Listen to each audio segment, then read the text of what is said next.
로마서 7장입니다. 1절로 7절에서 율법의 권세로부터 해방되었음을 말하죠. 형제들아, 법 아는 자들에게 말하노니 그 법이 사람이 살 동안만 그를 주장하는 줄 알지 못하느냐. 남편 있는 여인이 그 남편 생전에는 법으로 그에게 매인 바 되나 만일 그 남편이 죽으면 남편의 법에서 벗어나느니라. 그러므로 만일 남편 생전에 다른 남자에게 가면 음녀라. 그러나 만일 남편이 죽으면 그 법에서 자유롭게 되나니 다른 남자에게 갈지라도 음녀가 되지 아니하느니라. 죄의 세력에서 해방됐다는 것은 율법에서 해방된 거죠. 율법에서 해방된 것은 율법의 저주, 또 율법의 형벌인 죽음에서 해방이잖아요. 죄의 지배, 율법의 지배에서는 다 사망에 이르렀죠. 이런 죄의 지배로부터 벗어나는 길은 한 길밖에 없었다고 그랬어요. 죽는 길. 근데 내가 죽어버리면 끝나는 거잖아요. 구원은 없죠. 근데 나를 대신해서 예수님이 죽으신 거죠. 그래서 우리는 예수님의 죽으심과 연합해서 죄의 지배를 받고 있던 나는, 죄의 종이었던 나, 그런 나는 죽은 거잖아요. 그래서 죄의 지배에서 벗어나게 된 거죠. 그래서 여기서 율법을 남편으로 비유를 했죠. 여자가 남편과 결혼하면 그때부터 남편에게 매여야죠. 남편만을 사랑하고 남편만을 순종해야 되잖아요. 그 대신 남편의 모든 것을 누리죠. 남편 것이 다 내 것이 되는 거죠. 성경은 하나님과 그 백성과의 관계를 남편과 아내의 관계로 여러 곳에서 표현을 해요. 근데 이 말씀이 참 좋은 것 같아요. 태초에 하나님께서 사람을 흙으로 지으시고 생기를 그 코에 호흡하셔서 그로 산 영이 되게 하시잖아요. 아담은 하나님으로부터 호흡된 영으로 살면서 하나님과 연합하고 하나님을 예배하고 하나님의 일을 이루어 갔던 것이죠. 근데 아담에게 배필이 없었죠. 홀로 사는 것이 하나님 보시기에 좋지 않게 보였다.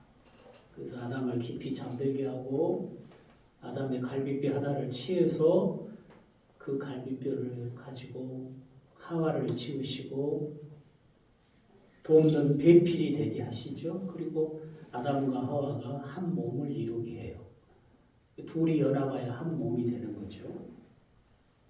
그래서 둘이 연합해서 한 몸이 되어서 하나님을 섬겨가고 하나님이 지으신 세상을 경영해 가도록 맡기신 거죠. 하나님과 한 영으로 살고 부부가 한 몸으로 살고 그렇게 창조의 질서를 정하신 거잖아요. 그런데 하나님과 사람이 하나 되는 것을, 하나 되어 인격적인 연합과 사랑을 누리는 그것을 부부 관계에다가 새겨 놓으신 거예요. 하나님은 남편이 되시고 하나님의 백성은 아내가 되는 것처럼. 그러니까 하나님과 사람의 관계, 하나님이 자기 백성을 얼마나 사랑하는지, 그 백성이 하나님을 얼마나 공경하고 순종해야 되는지를 제일 가깝게 새겨놓은 것이 부부관계라는 거죠. 이 세상의 모든 질서 속에서 하나님과 자기 백성의 관계가 제일 비슷하게 새겨져 있는 게 부부관계인 거죠. 하나님과의 관계가 깨지면 부부관계도 깨지게 되어 있어요. 우리가 하나님을 사랑하는 그 사랑을 제일 먼저 실천해야 될 것이 부부관계인 거죠.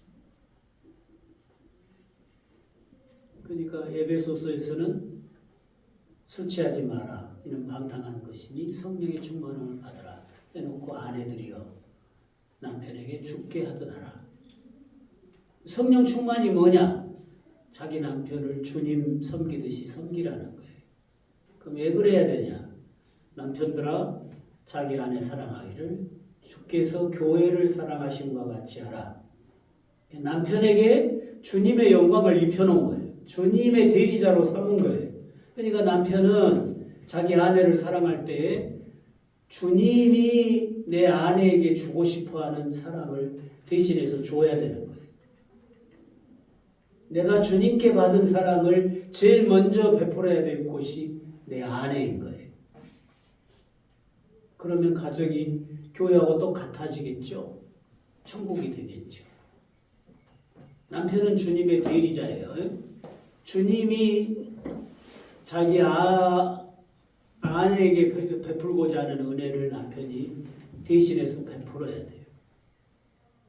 그럴 때 아내는 남편을 죽게 하더라는 거죠. 왜? 주님의 대리자잖아요.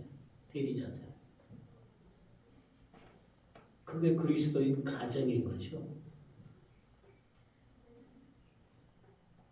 주님과 그 백성 간의 인격적인 사랑의 관계가 부부 관계에서 그대로 나타나져야 되는 거죠. 부부가 그리스도의 사랑으로 온전히 하나 되어서 자식을 생산하면 그 자녀가 경건한 하나님의 자녀이죠. 그리고 부모도 자기 자식을 향해서 주님이 내 자식에게 주고 싶은 은혜와 사랑을 공급해야 되는 거죠. 내 자식으로 기르는 게 아니라 주의 경건한 자녀로 길러야 되는 거죠. 그게 부모의 사명이죠. 그럴 때 자식은 부모를 주님께 하듯이 공경해야 되는 거죠. 그러면 복을 받죠. 부모는 하나님의 대리자예요. 하나님이 부모를 통해서 생명 주시잖아요. 부모의 사랑을 통해서 각양 은혜와 사랑을 자식에게 공급하잖아요.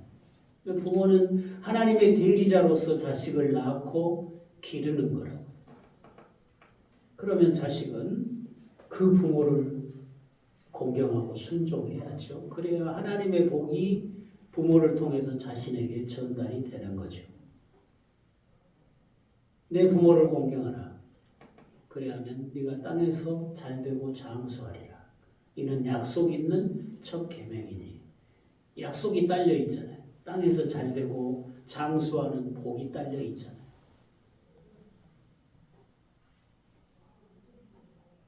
부모는 자녀를 주의 교양과 훈계로 양육하고 자녀는 그 부모에게 순종함으로 하나님을 경외하는 거죠. 그러면 그 가정에 신령한 복이 가득하게 되겠죠. 부모가 누려왔던 복을 그 자식이 이어받게 되는 거잖아요.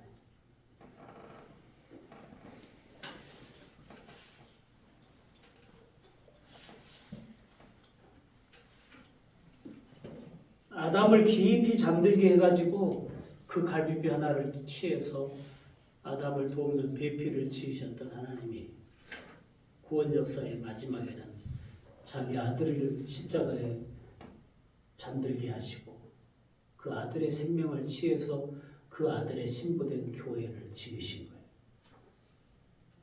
그래서 예수께서 교회의 신랑이 되시고 교회는 그리스도의 신부가 된 거죠. 우리가 그리스도의 신부된 영광스러운 교회인 거죠. 우리가 신부이니까 주님의 모든 것을 우리가 내 것으로 누리는 거죠. 우리는 그 주님께 복종하고 순종하고 주님은 우리를 사랑하시고 주님의 모든 것을 우리가 누릴 수 있도록 은혜를 베푸시는 거죠. 완전한 사랑, 완전한 연합의 관계가 이루어진 거죠.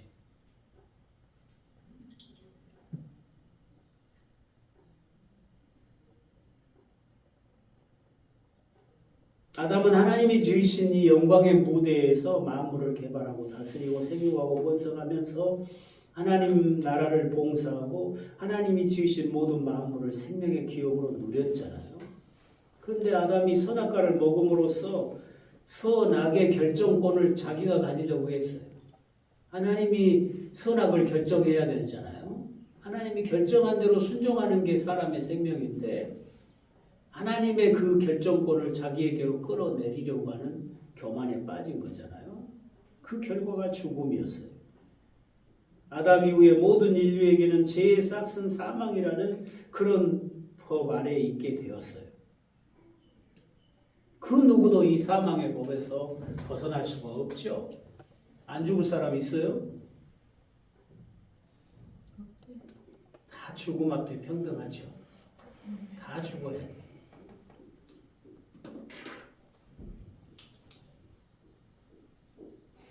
죽으면 이 법에서 벗어나는 거죠. 죽었으니까. 그런데 우리는 이 법에서 벗어났잖아요. 왜요? 우리의 머리가 죽으셨으니까. 주님에게서 일어난 일이 우리에게서 일어난 것이 되었으니까. 이제 우리는 죄에 대하여 죽었어요. 사망의 법에서 벗어났다고요.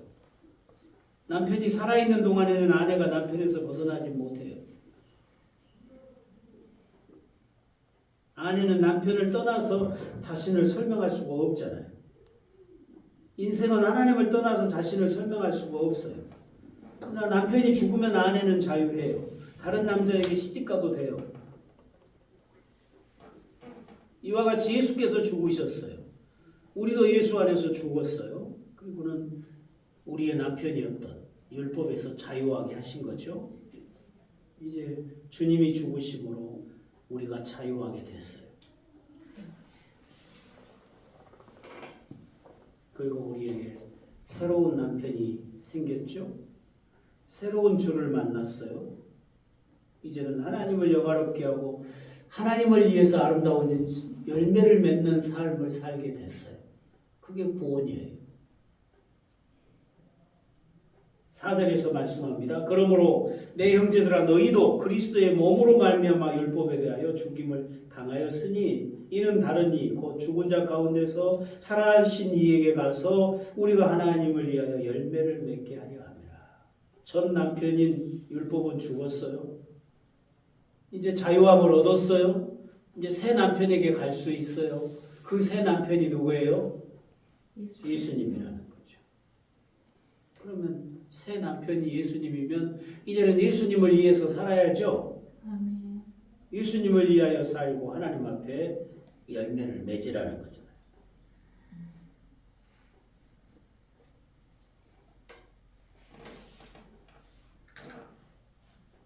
우리가 율법을 남편이라고 앞에서 이야기했는데 결론에서는 누가 죽었어요? 율법이 죽은 것이 아니라 율법에 대하여 우리가 죽었다고 설명을 하잖아요. 아멘.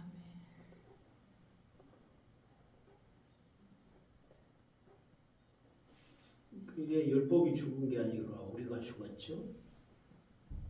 율법을 폐하신 것이 아니고 율법을 완성하시거든요.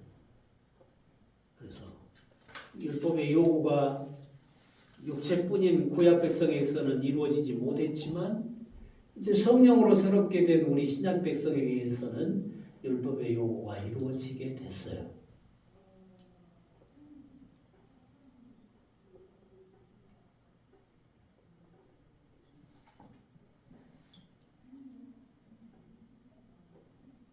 이제는 우리가 얽매였던 것에 대하여 죽었으므로 율법에서 벗어났으니 이러므로 우리가 영의 새로운 것으로 섬길 것이요 율법의 조문에 묵은 것으로 아니할지라. 우리는 예수님의 통치 아래에 있어요. 성령의 능력으로 새롭게 되어 하나님을 섬기게 되었습니다. 바리새인들은 마음에 아무런 새로움도 없이 새로운 영이 없이 율법을 문자대로 집착하고 지켰잖아요. 율법의 조문으로 섬긴 거죠. 그러나 여전히 그들은 죄 안에 죽음 안에 있었어요. 그러나 오늘 우리는 율법에 대하여 죽었잖아요. 그리고 부활하신 그리스도께로 시집갔어요. 이제 우리는 영으로 하나님을 섬길 수 있게 됐어요. 율법이 요구하는 것이 다 우리 안에서 이루어지게 됐어요. 율법은 옛 것이고 영은 새로운 것입니다. 죽음과 썩어짐으로부터 벗어나서 부활하신 예수 안에서 우리는 신령한 백성이 되었습니다. 그래서 우리는 영이라 그래요. 구약 백성은 육체라 그러고 신약 백성은 영이라고 말을 해요. 우리는 부활하신 예수님을 기뻐하면서 주님의 몸과 지체로서 하늘 영광을 봉사하며 살아갈 수 있는 새 인류가 된 거죠. 새 백성이 된 거예요. 그 얼마나 감사합니까? 우리는 땅에 있어도 하늘의 백성이에요. 우리는 그리스도의 신부들이에요. 그리스도가 이루신 모든 것이 우리 것이에요. 그리스도가 서 있는 곳까지 우리가 나아가요. 오늘은 거기까지 하겠습니다. 다음에 7장 25절부터